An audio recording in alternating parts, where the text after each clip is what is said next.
नमस्कार दोस्तों, मैं Suresh Bhakar science study point channel में आपका एक बार फिर से स्वागत करता हूं। मैं आज आपको साइंस से रिलेटेड जो भी बेस्ट क्वेश्चंस होते हैं या जो टॉपिक है जिसको कोई नहीं पढ़ाता है, जनरल साइंस के जो क्वेश्चंस है या जो टॉपिक है उसमें है एक चिकित्सा क्षेत्र में रसायन। कौन सा टॉपिक है? चिकित्सा क्षेत्र में रसायन। उसमें जो पहला दे रखा है वो कीमोथेरेपी। क्या होती है? कीमोथेरेपी। ये औषधियों द्वारा रोग का इलाज करना कहलाता है। यानी जो कीमोथेरेपी है उसके द्वारा उसमें औषधियों के द्वारा, यानी जो आयुर्वेदिक जो दवाइयाँ होती है या जो औषधियाँ जड़ी बूटियाँ होती है उनके द्वारा क्या किया जाता है? इलाज किया जाता है। तो सवाल आ जाता है कि औषधियों द्वारा रोग का इलाज क्या कहलाता है? तो क्या कहलाता है? कीमोथेरेपी। अगला है अपना रेडियोथेरेपी। जो रेडियोथेरेपी है, नाम सभी ने सुना है।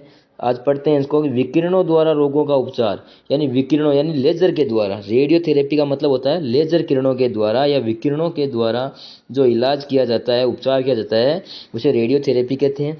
इसका जो उदाहरण है वो कैंसर के उपचार हेतु कोबाल्ट 60। किसका? कैंसर के उपचार हेतु कोबाल्ट 60 है, उसका उपयोग किया जाता है। कोबाल्ट 60 का होता है CO60, कोबाल्ट CO। तो निकलने वाली गामा किरणों के प्रयोग से इसका इलाज किया जाता है। ये किस में आता है? कैंसर उपचार में कोबाल्ट 60। आगे हैं प्रतिजैविक एंटीबॉडीज। एंटीबायोटिक्स तो इसमें सूक्ष्म जीवों जैसे जीवाणु, कवक आदि से प्राप्त होते हैं। जो प्रतिजैविक है वो सूक्ष्म जीवों जैसे जीवाणु, कवक आदि से क्या होते हैं? प्राप्त होते हैं। ये अन्य सूक्ष्म जीवों की वृद्धि को रोकते हैं। और ये क्या करते हैं? जो प्रतिजैविक है, एंटीबॉडीज है, वो क्या करते हैं? अन्य जो सूक्ष्म जीवाणुओं की जो वृद्धि होती है या अन्य जो जीवाणु शरीर में पनपते हैं या कहीं भी पनपते हैं उनको क्या कर देते हैं? रोक देते हैं। इसके आगे हैं सर्वप्रथम 1992 में अलेक्जेंडर फ्लेमिंग ने पेनिसिलिन की खोज की थी। जो पेनिसिलिन है, जो प्रतिजैविक औषधि है पेनिसिलिन, इसकी खोज किसने की थी? 1992 में अलेक्जेंडर फ्लेमिंग ने की थी। और जो पेनिसिलिन को किससे प्राप्त करते हैं? तो पेनिसिलियम नोटेटम से प्राप्त किया जाता है। पेनिसिलिन को पेनिसिलियम नोटेटम से प्राप्त किया जाता है। आगे है प्रतिरोधी एंटीसेप्टिक। कौन सा है? प्रतिरोधी एंटीसेप्टिक। ये जीवाणु के संपर्क में आने पर उन्हें मारने या वृद्धि रोकने में प्रभावी होता है। जो प्रतिरोधी है, एंटीसेप्टिक है, ये जीवाणु के संपर्क में आने पर उन्हें मारने या वृद्धि रोकने में प्रभावित होता है। यानी जो जीवाणु के संपर्क में जो आते हैं, ये जीवाणु के संपर्क में आते हैं तो इन्हें मारने या वृद्धि करने में रोका जाता है। इसकी खोज 1865 के अंदर जोसेफ लिस्टर ने की थी। इसकी खोज 1865 में किसने की थी? जोसेफ लिस्टर ने। उदाहरण है स्प्रिट। स्प्रिट एथिल एल्कोहल आती है। हम हमारे कहीं भी लग जाए या घाव हो तो हम स्प्रिट का उपयोग करते हैं, तो वो स्प्रिट में क्या आता है? Ethyl alcohol. आगे है टिंचर, आयोडीन, बीटाडीन, सेवलोन आदि। इन सभी का हम क्या करते हैं? प्रतिरोधी या प्रतिरोधी को कम करने या उनमें वृद्धि नहीं हो इसलिए इनका उपयोग करते हैं। आगे हैं 5 नंबर पर दर्द निवारक या एनाल्जेसिक। दर्द निवारक यानी जो अपना जो कहीं लग जाए, दर्द होता है तो उसको दर्द को रोकने के लिए दवाइयाँ होती है जो औषधियाँ दर्द रोकने में सक्षम हो। जो दवाइयाँ दर्द रोकने में सक्षम हो, जैसे पहली है, सभी को पता है, पैरासीटामोल, निमोसलाइड, सोडियम फिनासेटिन और नेप्राक्सेन। ये जो दवाइयाँ हैं इनमें सभी को मालूम है। पैरासीटामोल के बारे में सभी जानते हैं, जो क्या करते हैं? दर्द निवारक है, एनाल्जेसिक है। आगे है तापरोधी एंटीपायरेटिक। क्या है? तापरोधी एंटीपायरेटिक, जो शरीर का ताप कम करें, बुखार होने पर दी जाती है। यानी तापरोधी ताप का विरोध करें। एंटीपायरेटिक जो शरीर का ताप कम करें वह बुखार होने पर दी जाती है, यानी बुखार को कम करने या रोकने के लिए दी जाती है। आगे चलते हैं। आगे हैं वो इसका उदाहरण है जो अपना तापरोधी एंटीपायरेटिक है, इसका जो उदाहरण है वो है, उदाहरण है एस्प्रिन, पैरासीटामोल। जो पैरासीटामोल है वो दर्द निवारक भी है और किसमें है? तापरोधी है और दर्द निवारक, यानी एनाल्जेसिक और एंटीपायरेटिक दोनों ही रूप में काम में ली जाती है। नोट, एंटीपायरेटिक ड्रग्स ही एनाल्जेसिक होता है। अब इसमें एक नोट दे रखा है कि एंटीपायरेटिक जो ड्रग्स है, जो एंटीपायरेटिक है वही क्या? एनाल्जेसिक है, दर्द निवारक है। जो तापरोधी है वो क्या है? दर्द निवारक है। क्या है? एंटीपायरेटिक है वो क्या है? दर्द निवारक, एनाल्जेसिक यानी दर्द निवारक है। आगे देखते हैं निश्चेतक एनेस्थेसिक। एनेस्थेसिया बोलते हैं निश्चेतक, यानी किसी को बेहोश करना या बेहोशी की जो दवाई है उसमें ये सामान्यतः सचेतना या संवेदना को समाप्त करती है। यानी जो हम अपनी चेतना, जो मन होता है, चेतना होती है, उसको क्या करती है, समाप्त करती है। ये सामान्य सचेतना या संवेदना को क्या कर देती है, समाप्त कर देती है। इसकी खोज विलियम मार्टिन ने की थी। इसमें इथर का प्रयोग किया गया था सर्वप्रथम। बाद में सिम्पसन ने क्लोरोफॉर्म की खोज की थी। जो निश्चेतक है या बेहोशी की जो दवा है, वो सामान्य सचेतना या संवेदना को क्या कर देती है, समाप्त कर देती है। इसकी खोज विलियम मार्टिन ने की थी। इथर का प्रयोग किया था इसने, विलियम मार्टिन ने किसका प्रयोग किया था निश्चेतक में, इथर का। और बाद में जो सिम्पसन है, सिम्पसन ने क्लोरोफॉर्म का उपयोग किया था। और क्लोरोफॉर्म का सूत्र होता है CHCl3। क्या होता है, CHCl3। इसके आगे जो उदाहरण दे रखा है, ether, nitrous oxide, N2O, xylocaine और हेलोथेन आदि इसके उदाहरण है। आगे एंटीवायरल प्रतिविषाणु। क्या है, एंटीवायरल प्रतिविषाणु, जो वायरस के गुणन को रोकती है। जो क्या करती है, एंटीवायरल, यानी वायरल नाम है कि जो वायरस जो फैला हुआ है उसको रोकना। तो ये जो वायरस के गुणन को रोकती है, जैसे स्टेमुडीन, जीडोबुडीन और लेविडोडिन, इनका नाम ये फिक्स है। स्टेमुडीन को नाम आपने सुना होगा, बाकी दो नाम आपको सुने हुए नहीं है। मैंने इतना याद रखना कि एंटीवायरल प्रतिविषाणु कौन सी है जो वायरस के गुणन को रोकती है, स्टेमुडीन है। एंटीबायोटिक ड्रग्स केवल जीवाणु जनित रोगों के लिए ही प्रभावी है। जो एंटीबायोटिक जो ड्रग्स है वो केवल जीवाणु जनित रोगों के लिए ही क्या है, प्रभावी है। आगे है एंटी फंगल कवक रोधी। क्या है, एंटी फंगल कवक रोधी। तो एंटी फंगल के अंदर कवक रोधी में आता है कवक जनित रोगों हेतु प्रभावी, यानी जो कवक जनित जो रोग फैलते हैं, कवकों के द्वारा जो रोग फैलते हैं, उनके लिए क्या है, ये प्रभावी है। उदाहरण है बथुआ का तेल, जो चिनिपिडीन ये तेल होता है, एल्बिडोजोल होता है, एक एल्बिडोजोल भी होता है और बथुआ का तेल है, इसका उपयोग करते हैं। इसमें आगे हैं, ये तो अपने थे कि जो चिकित्सा क्षेत्र के अंदर, शल्य चिकित्सा के अंदर जो काम में आती है दवाइयाँ, औषधियाँ, उनके बारे में बताया गया था। आगे अपने कृषि में जो महत्वपूर्ण रसायन उपयोग में लेते हैं, हम सभी खेती करते हैं, जो या फर्टिलाइजेशन कृषि करते हैं, तो उनके अंदर जो जो चीज़ें यूज में होती है उन सभी। इसमें पहला है उर्वरक, फर्टिलाइजर्स। वे पदार्थ जो पौधों को आवश्यक पोषक तत्व उपलब्ध कराते हैं, उर्वरक कहलाते हैं। उर्वरक मतलब खाद, फर्टिलाइजर, यानी वे पदार्थ जो पौधों को आवश्यक पोषक तत्व उपलब्ध करवाते हैं। मुख्यतः पोटेशियम, नाइट्रोजन, फास्फोरस, ये प्राथमिक वृत्तपोषी तत्व कहलाते हैं। मुख्यतः पोटेशियम, नाइट्रोजन, फास्फोरस, ये प्रथम वृत्तपोषी तत्व कहलाते हैं। इसके आगे चलते हैं, माइक्रो ट्रेस या एलिमेंट, यानी लघु मात्रिक। लघु मात्रिक में कौन से होते हैं, तो तांबा, तांबा का दूसरा नाम क्या है, कॉपर।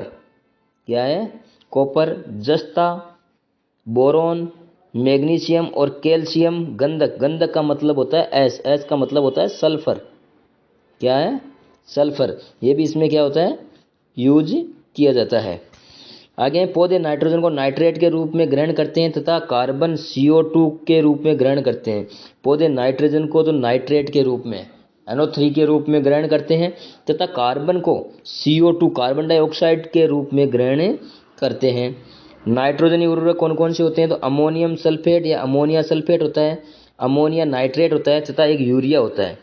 पता होगा आपको कि जो यूरिया है वो NH2CONH2 होता है। इसका यूरिया का सूत्र क्या होता है, NH2CONH2 होता है।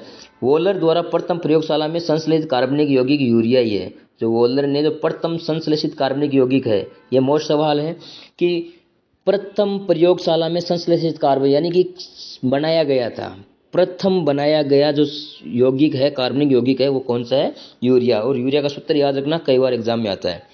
आगे है फास्फोरस उर्वरक, calcium phosphate, rock phosphate, super phosphate, ये इसके अलग अलग उदाहरण हैं। अनाज वाली फसलों में, ये टहनी है, अनाज वाली है, अनाज वाली फसलों में नाइट्रोजन की व दलहनी फसलों में फास्फोरस की आवश्यकता अधिक होती है। यानी जो अनाज वाली, जो धान वाली जो फसलें होती है, उसमें नाइट्रोजन N2 व दलहनी फसलों में फास्फोरस F की ज़्यादा आवश्यकता होती है। ये होती दलहनी या लेग्यूमिनेसी कुल के पादपों, यानी द है, दलहनी व लेग्यूमिनेसी कुल के पादपों में राइजोबियम नामक जीवाणु सहजीवी संबंध दर्शाता है। यानी जो दलहनी या लेग्यूमिनेसी, दलहनी का दूसरा नाम है लेग्यूमिनेसी कुल के पादप में राइजोबियम, नामक जीवाणु सहज जीवित रहता है तथा नाइट्रोजन का स्थिरीकरण करता है। राइजोबियम नाइट्रोजन का स्थिरीकरण किसके द्वारा किया जाता है? तो राइजोबियम नाम याद रखना, ये नाइट्रोजन का स्थिरीकरण करता है, यानी उसको खंडों में विभक्त करता है। आगे है पोटेशियम उर्वरक। पोटेशियम पौधे की रोग प्रतिरोधक क्षमता बढ़ाने में सहायक है। जो अपने पोटेशियम होता है, तो पोटेशियम पौधे की रोग प्रतिरोधक क्षमता बढ़ाने में सहायक है। उदाहरण है पोटेशियम सल्फेट, पोटेशियम सल्फेट। आगे है पोटेशियम क्लोराइड आदि। तो इसमें दो उदाहरण है, पोटेशियम सल्फेट और पोटेशियम क्लोराइड आदि। आगे चलते हैं, तो आगे इसमें दे रखा है जैव उर्वरक। क्या है? जैव उर्वरक, बायो फर्टिलाइजर्स, यानी जैव या बायो अपने काम में आते हैं। जो मुख्य नील हरी शैवाल, कवक तथा बीजाणु होते हैं। जो नील हरी शैवाल होते हैं, काई बोलते हैं, कवक होते हैं, जीवाणु होते हैं, बीजाणु होते हैं। तो इनके अंदर उदाहरणों में एजोला, एजोस्पाइरलिम, माइक्रोराइजा और राइजोबियम। राइजोबियम अभी बताया था कि नाइट्रोजन का स्थिरीकरण करता है। माइक्रोराइजा भी है। सर्वाधिक प्रचलित जैव उर्वरकों में जीवाणु तथा साइनोबैक्टीरिया होता है। जो बैक्टीरिया है, साइनोबैक्टीरिया शामिल होता है। एजिलो भारी वस्तु धातुओं के विरुद्ध सहनशील प्रदर्शित करता है। जो एजिलो है वो भारी धातुओं के विरुद्ध क्या करता है? सहनशीलता प्रदर्शित करता है। लाल सागर का लाल रंग लाल शैवाल के कारण होता है। लाल सागर का जो लाल रंग है, ये मोस्ट सवाल है, कई बार सीधा पूछ लेता है दिल्ली पुलिस, एसएससी, जीडी और आर्मी के अंदर, कि लाल सागर का जो लाल रंग है वो लाल शैवाल के कारण होता है, जिसका बोलते हैं ट्राइकोडोस्मियम हरिप्रिया। इसका जो रासायनिक नाम है क्या है? ट्राइकोडोस्मियम हरिप्रिया। अब है दैनिक जीवन में गैसों का उपयोग। ये छोटे छोटे जो टॉपिक है जो कई कोचिंगों में नहीं पढ़ाते हैं ऑफलाइन में, इनको देखते हैं कि द्रवित पेट्रोलियम गैस एलपीजी, इनको टॉपिक के साथ में बढ़ाते हैं। मैं यहाँ अलग से लेके आया हूँ कि द्रवित पेट्रोलियम गैस कच्चे अवशिष्ट पेट्रोलियम को जलाकर सामान्य वायु दाब से 150 से 200 गुना दाब पर संपीड़ित किया जाता है। मुख्य घटक है ब्यूटेन, 80 से 85% होता है। इसका सूत्र होता है C4H10। जो ब्यूटेन है उसमें कार्बन की मात्रा कितनी होती है? 4 होते हैं। कार्बन के अणु कितने होते हैं? 4 होते हैं। अन्य गैसों में एथेन, प्रोपेन, एथ में 2 कार्बन होते हैं, प्रोपेन में 3 होते हैं, पेंटेन में 5 होते हैं, आइसोब्यूटेन आदि। ये सभी किसके घटक है? द्रवित पेट्रोलियम गैस एलपीजी को। इसे द्रवित पेट्रोलियम गैस कहते हैं। कच्चे अवशिष्ट पेट्रोलियम को जलाकर सामान्य 150 से 200 गुना दाब पर संपीड़ित किया जाता है। एलपीजी की गंध को पहचानने के लिए उसमें एथिल मरकेप्टेन या थायोल मिलाया जाता है। क्या मिलाया जाता है? एथिल मरकेप्टेन या थायोल, जिससे हमें गैस रिसाव, एलपीजी गैस की जब रिसाव होती है रसोई में, जो काम में लेने वाली जो गैस होती है उसकी जो रिसाव है उसका हमें क्या हो जाता है? मालूम हो जाता है। इसी के कारण एलपीजी को विशिष्ट गंध आती है। इसी कारण एलपीजी से क्या आती है? विशिष्ट गंध। सवाल बनता है कि एलपीजी से विशिष्ट गंध किसके कारण आती है? तो मरकेप्टेन या थायोल, एथिल मरकेप्टेन या थायोल। आगे है संपीड़ित प्राकृतिक गैस सीएनजी। सीएनजी का मुख्य घटक होता है मेथेन, CH4। ये याद रखना है कि एलपीजी का मुख्य घटक ब्यूटेन होता है और सीएनजी संपीड़ित प्राकृतिक गैस का मुख्य घटक मेथेन होता है, जिसकी मात्रा होती है 80%। आगे चलते हैं, अन्य गैसें दे रखी है। एथेन व अन्य हाइड्रोकार्बन्स होते हैं। इसमें अपेक्षाकृत ऊष्मा अधिक व प्रदूषण कम होता है। जो सीएनजी है, सीएनजी में क्या होती है कि ऊष्मा अधिक व प्रदूषण कम होता है। इसे सर्वोत्तम प्रकार की ईंधन भी कहते हैं। क्या कहते हैं? सर्वोत्तम प्रकार की ईंधन। उपयोग वाहनों में ईंधन के रूप में। इसका उपयोग कैसे करते हैं? सीएनजी का उपयोग किसमें करते हैं? वाहनों में ईंधन के रूप में भी इसका प्रयोग किया जाता है। मेथिल आइसोसाइनाइड, MIC, ये आपने देखी होगी और ये इंपॉर्टेंट है कि मेथिल आइसोसाइनाइड ये अत्यधिक विषैली गैस है। 3 दिसंबर 1984 को अचानक गैस रिसाव से भोपाल में 2000 लोगों की मौत हुई थी। यानी ये 2000 लोग किससे मरे थे? मेथिल आइसोसाइनाइड MIC से। ये अत्यंत विषैली है और 3 दिसंबर 1984 को भोपाल के अंदर, भोपाल कहाँ है? MP के अंदर। इसका रिसाव यूनियन कार्बाइड से हुआ था। जो कंपनी है उस कंपनी का नाम क्या है? Union carbide. और गैस कौन सी है? Methyl isocyanide. पीड़कनाशी, फसलों को हानि पहुंचाने वाले कारकों को नष्ट करने वाला रसायन पीड़कनाशी कहलाता है। सभी को पता है कि जो खेती करते हैं या फसलों का है, जो फसलों को जो हानि पहुंचाने वाले जो कारक है वो कौन से होते हैं? पीड़कनाशी। उनसे इनको बचाया जा सकता है। कीटनाशी, पायरेथ्रिन, क्लोरोपाइरिक्रॉस, DDT, BSC, पैराथियोन, मेलाथियोन आदि ये जो दवाइयाँ, जैसे DDT की खोज पाल मुल्लर ने की थी। तो ये है डाई क्लोरोडाइफेनाइल टेट्राक्लोराइड। तो ये जो नाम है इसको याद रखना। और डीडीटी है वो कीटनाशी के अंदर आता है। क्या आता है? कीटनाशी के अंदर आता है। आगे हैं कवकनाशी, फंगिसाइड। बोर्डेक्स चूर्ण होता है इसके अंदर। जो बोर्डेक्स चूर्ण होता है उसको कहाँ मिलते हैं? कवकों का नाश करने के लिए। कॉपर सल्फेट प्लस चूने का बना होता है, CuSO4। कॉपर सल्फेट का सूत्र क्या होता है? वो लिख लेना एक बार, CuSO4 प्लस चूना CaO। कैल्शियम कार्बोनेट मान लो चाहे चूना मान लो, CaCO3 मान लो, CaCO3 चूना लिख लेना आप सीधा, है ना। जीवाणुनाशी, बैक्टीरियोसाइड, प्रतिजैविक जैसे स्ट्रेप्टोमाइसिन और टेट्रासाइक्लिन, ये जीवाणुनाशी होते हैं। खरपतवारनाशी 2,4-D 24-ST, ये खरपतवारनाशी में आती है। हेर्बिसाइड। मूसकनाशी, रोडेंटिसाइड, जिंक, फास्फोरस और वारफेरिन आदि मूसकनाशी है। मूसक यानी चूहों का जो नाश करने वाला, चूहों का नाश करने वाला कौन सा? जिंक, फास्फाइड और वारफेरिन आदि। मस्टर्ड गैस, ये मोस्ट है कि मस्टर्ड गैस क्या होती है, बहुत बार सवाल पूछा गया है ये। मस्टर्ड गैस, इसका सूत्र होता है C4H8Cl25। विषैली गैस जिसका प्रथम बार उपयोग प्रथम विश्व युद्ध में रासायनिक हथियार के रूप में किया गया था। इसका जो मस्टर्ड गैस है इसका उपयोग